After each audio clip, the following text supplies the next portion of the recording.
Hello friends, welcome to SSC coaching centre. दोस्तों, आज के वीडियो में गणित के वो क्वेश्चन लेकर के आए हैं जो परीक्षा में बहुत बार पूछे गए हैं।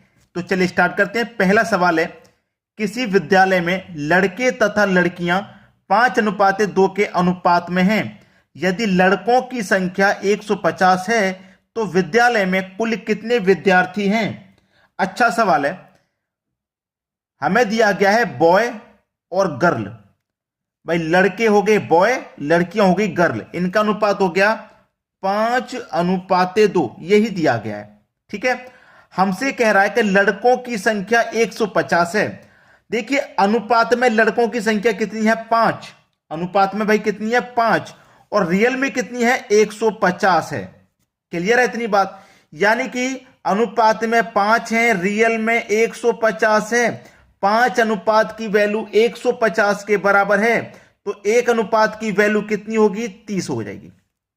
भाई, 5 अनुपात का मान 150, तो 1 अनुपात का मान 30, तो 2 अनुपात का मान कितना हो जाएगा? 60 हो जाएगा। 2 अनुपात का मान कितना हो जाएगा? 60। और 5 अनुपात का 150।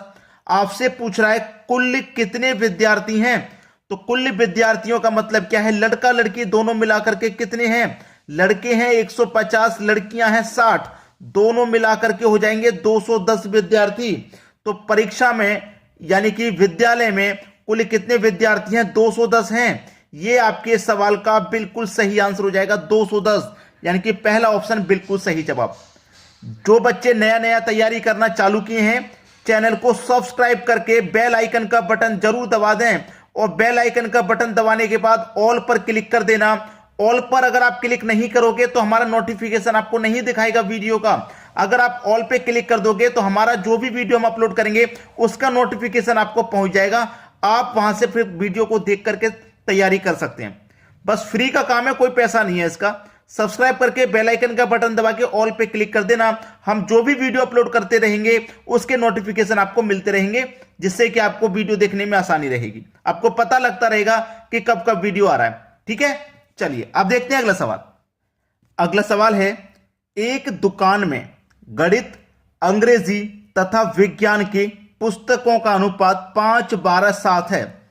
किस किस का? गणित यानी कि मैथ, अंग्रेजी मतलब इंग्लिश, विज्ञान मतलब साइंस। इनका जो अनुपात है वो है 5:12:7। 5:12:7 ये इनका अनुपात है। यदि दुकान में 140 विज्ञान की पुस्तक हैं, विज्ञान की पुस्तक कितनी है? 140, और अनुपात में विज्ञान की कितनी है? साइंस की कितनी है? 7 है। अनुपात में कितनी है? 7, और रियल में कितनी है? 140, यानी कि 7 की वैल्यू 140 है, तो 1 अनुपात की वैल्यू कितनी हो जाएगी? 20 हो जाएगी। 1 अनुपात की वैल्यू आपने निकाल ली, तो 7 अनुपात की वैल्यू कितनी? 140, और 12 अनुपात की कितनी हो जाएगी? 12 दूने का 24, और एक ये 0, 12 अनुपात की 140 240 हो जाएगी, और 5 अनुपात की कितनी हो जाएगी? 100। भाई, 1 अनुपात बराबर 20, तो 5 अनुपात बराबर 100, 12 अनुपात बराबर 240, 7 अनुपात बराबर 140। पूछ रहा है अंग्रेजी की पुस्तकों की संख्या। अंग्रेजी यानी कि इंग्लिश की पुस्तकों की संख्या कितनी है? 240। हमने तो तीनों निकाल ली, हमें केवल साइंस की दी गई थी, हमने तीनों निकाल ली। किसकी कितनी बुक है? मैथ्स की 100 है, इंग्लिश की 240 है, और साइंस की 140। हमसे इंग्लिश की पूछ रहा है, अंग्रेजी की, तो 240 आपके सवाल का बिल्कुल सही आंसर है। 240 सी ऑप्शन प्रश्न का बिल्कुल सही जवाब। चलिए अब देखते हैं अगला प्रश्न। अगला सवाल है, ए, बी तथा सी के मासिक वेतन का अनुपात 2, 3, 4 है। बी तथा सी का कुल वेतन 14,000 है। ए से बी का वेतन कितने प्रतिशत अधिक है? 3 व्यक्ति हैं, ए, बी और सी। ये आपके पास 3 व्यक्ति हैं। अनुपात है तीनों का 2, 3 और 4। ठीक है, अब हमसे यहां पे एक बात कही है, बी तथा सी का कुल वेतन 14,000 है। बी प्लस सी, इन दोनों का मिलाकर के 14,000 है। दोनों का मिलाकर के है 14,000। अनुपात में दोनों का योग कर लो, क्योंकि ये दोनों का योग ही तो है, बी और सी का भाई बी और सी का योग ही तो है ये वेतन का, तो इनके अनुपात का भी योग कर लेंगे, बी और सी का। कितना हो जाएगा? 3 और 4 7। अनुपात का योग हो गया 7, तो इस योग में अनुपात के योग से डिवाइड कर दो। 7 दूने का 14, 3 0 यानी कि 2000 हो गया भाई। ठीक है, कितना हो गया? 2000 हो गया।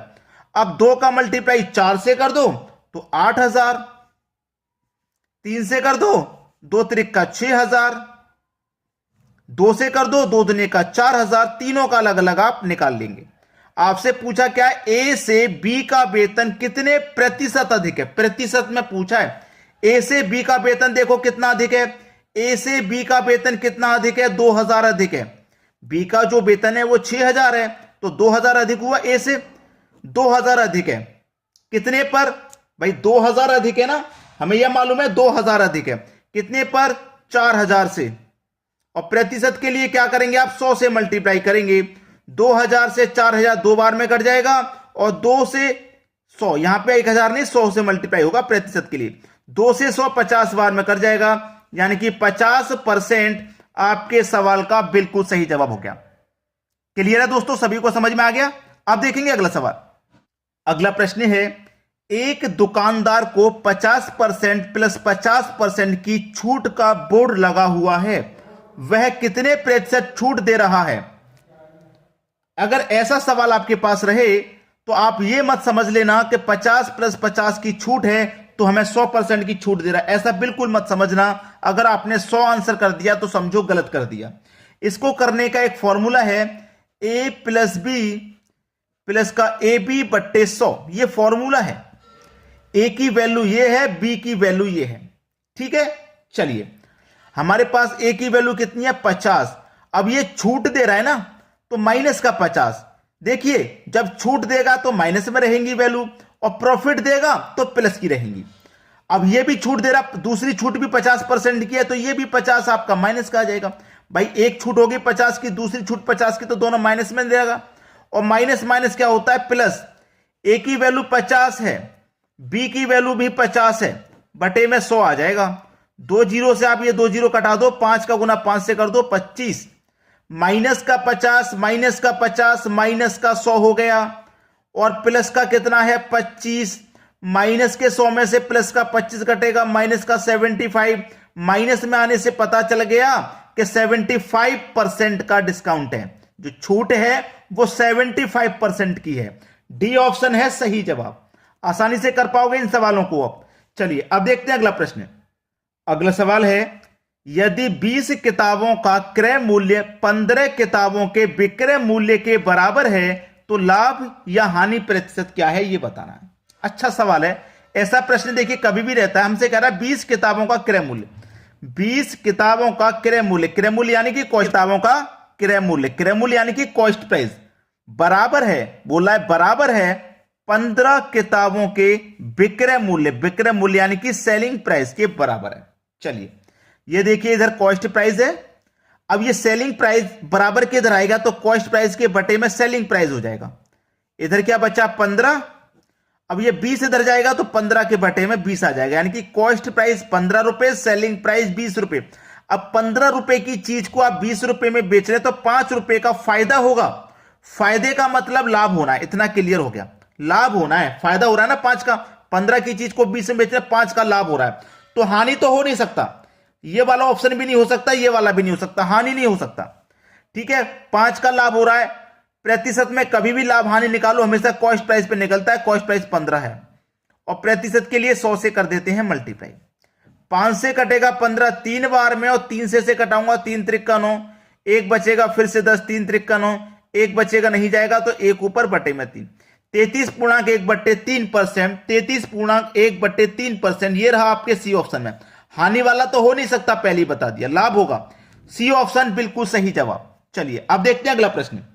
अगला सवाल है, कितने समय में कोई धन 10% वार्षिक साधारण ब्याज की दर से अपने का 30% हो जाएगा? 30%।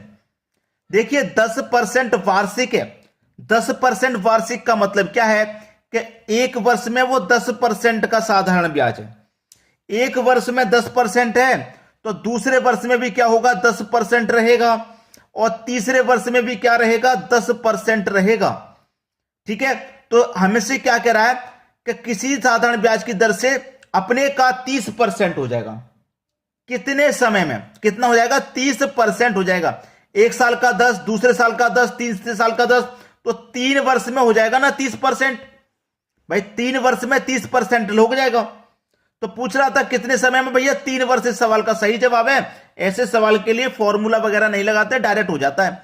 हमसे बोला है कि अपने का 30% हो जाएगा, तो 3 वर्ष में हो जाएगा। जब एक साल का रेट 10 है, दूसरे का भी 10 होगा, तीसरे का भी 10 हो जाएगा, 3 साल में 30% हो जाएगा।